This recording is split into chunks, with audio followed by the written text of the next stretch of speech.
We live in a society. Well, apparently we don't, because that line wasn't even in the movie. He'd definitely done that for the memes.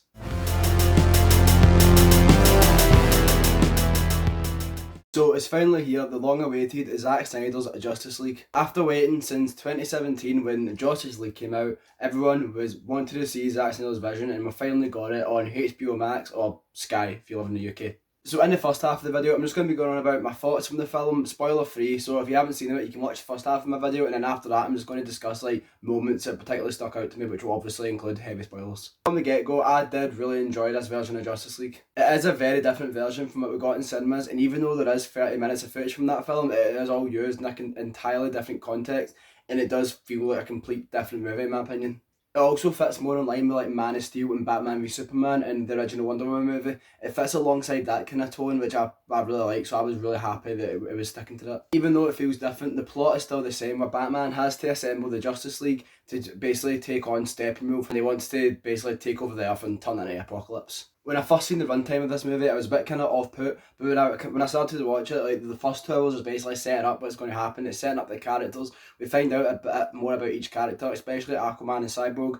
We don't really find out a lot about the Flash, but we find out a lot about those two, and I really enjoyed that, and I felt like Cyborg was really kind of the main protagonist of the movie. We spend a lot more time with him, we see a lot more about his backstory, and we find out like why the way he is, and we actually figure out what happened to him, how he ended up the way he did. We found out a lot more about his relationship with his dad, and how that kind of affects him being a hero, and how it makes him actually, it determines whether or not he wants to go and help the Justice League, and the way he just kind of like off-put from the world. It really explains that a lot more, as opposed to the original version where you just kind of see him, you know, he's angry and that's it. But I really enjoyed Cyborg in this movie, and he definitely was like the best part about the movie in my opinion. When it comes to Steppenwolf in the movie, he is definitely a lot more threatening than he was in the original movie, because in the original movie he basically just got beat around easily. But in this we see him wiping out people left, right and centre, and when people see him he is actually terrifying and people are scared of him, so he does have that threatening presence around him. But what I will say is like his motivations weren't that great, and I really didn't connect with the villain that much. But he was threatening and imposing on screen, but I just didn't think he was that great of a villain, even though he was quite terrifying. He also looks a lot better in this movie than he did in the last one. Like, he actually has like this cool armour on them, and although sometimes a close up of his face maybe looked a bit off at times, but his armour looked a lot better this time around. Apart from that, there's not much to Steppenwolf as a villain. He's just kind of there to serve Darkseid and kind of set Darkseid up essentially. Actually comes to Darkseid, we don't see him a whole lot in the movie, but he does have this like kind of, he is looming over the entire plot, and it is kind of more what the heroes are fighting against, even though it is Steppenwolf in the way. But we don't really see him a whole lot, but when we do, he is intimidating, he is badass, and he does just wipe out anyone in his road as well. And we don't know much about his motivations either. I feel like that was going to be set up for a sequel, but whenever he was on screen, he was quite scary, and he did have this commanding presence, and he did, like, you knew he meant business whenever he was there.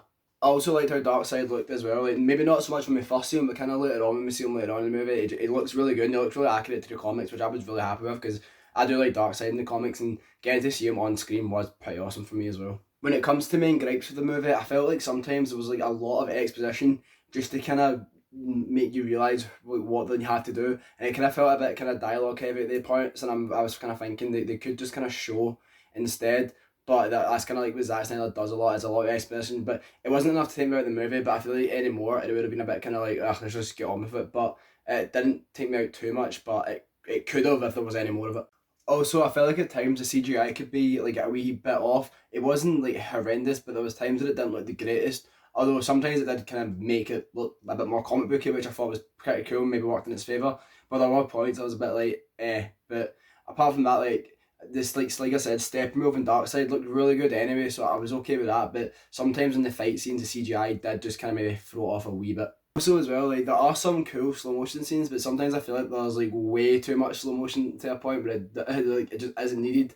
And I feel like without a lot of slow motion scenes, the runtime would have probably been cut down like a good bit, because there is a lot of slow motion. The times where I felt it worked is when we see the Flash, so it kind of shows like his super speed. Or in some of the fight scenes, it did look pretty cool. Like, there's a scene kind of near the end where there's a slow motion shot, which I actually thought was pretty awesome. Overall, I did really enjoy it. I thought it was a pretty awesome movie. It does have a lot of problems. It does have like a kind of usual Zack Snyder problems, but I did really enjoy it, and I thought it was a class experience.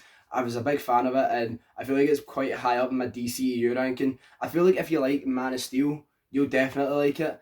I think it might win over some Batman v Superman fans as well, but it's definitely kind of, if you enjoy the like Zack Snyder kind of DC movies like Man of Steel and Batman v Superman and even Wonder Woman, you'll probably enjoy this, but if you're not into those movies, you probably won't like it. I just think it's going to go that way. Like, fans of Man of Steel and Batman Superman will like it, and people who don't like it will. That's just what I think. But if you've watched it, let me know in the comments what you thought of it. That's the end of the spoiler-free review. If you enjoyed this video, be sure to hit that subscribe button and also hit the like button as well. And be sure to stay tuned for more nerdy content. And I'm just about to talk about spoilers, so that's for people who haven't seen the movie yet. I'm about to go and discuss spoilers. So if you have seen it, stay on, and if you haven't, well, this is a warning to go. I'll give you an extra 3 seconds. 3, 2, 1. So getting into spoilers, I'm going to go on about my favourite things in the movie essentially. So one thing I actually really enjoyed is at the start of the movie when we see Superman's death and you see that his like scream is heard all across the world.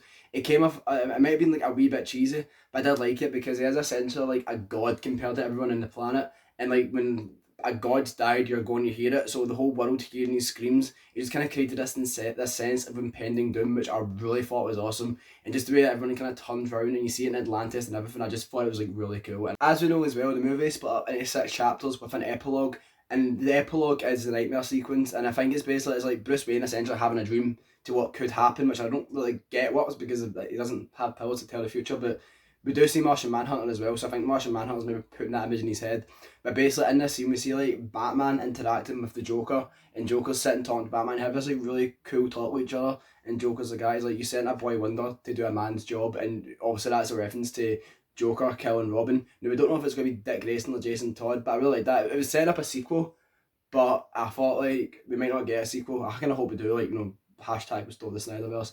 But that'd be awesome to see that. And then we see Superman coming down and you find out that's who this villain is, and I feel like that's what we're kind of maybe planning in the sequel for, like basically Superman to turn rogue after Lois Lane died, which I thought would be pretty cool, the concept of the movie, even though I do love Superman. The end battle sequence as well, when you see Wonder Woman chop off Steppenwolf's head, like that's the slow motion scene that I really liked, is when Steppenwolf's like falling through the portal and Wonder Woman just like slow motion chops his head off, and the way it just lands at like Darkseid's feet and Darkseid just crushes it in his foot.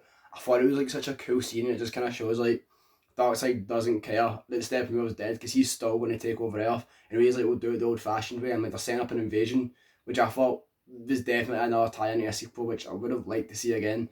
But I thought that was really awesome, and it just kind of set up Darkseid to be this really cool villain who we might not see again, sadly.